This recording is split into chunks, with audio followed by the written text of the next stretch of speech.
બધા મિત્રો જે કોંગ્રેસમાં આવ્યા છે એમને આવકારું છું.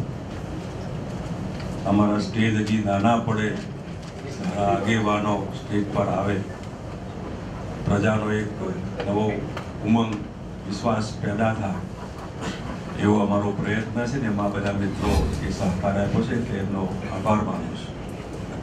કોંગ્રેસનો એક જમાનો હતો, આપણને એમ થાય કે આ પાર્ટી વિરોધ પક્ષમાં તો કેવી રીતે હોઈ શકે, એટલી બધી સીટો કલ્પના બારી 3/4.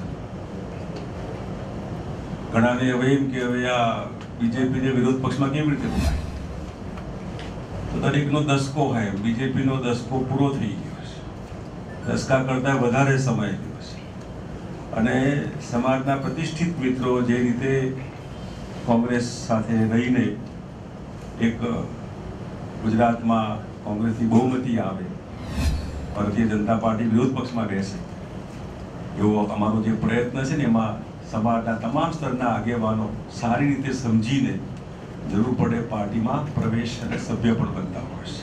આ એનો આજે દાખલો છે.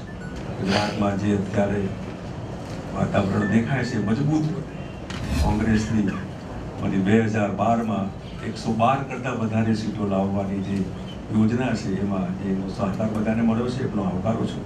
તમારા બધા મિત્રોના માધ્યમથી સારું ફોકસ, પોઝિટિવ, નકારાત્મક, બીજેપીને ગાળો દઈને પેશે વખરા નહીં પાય એવું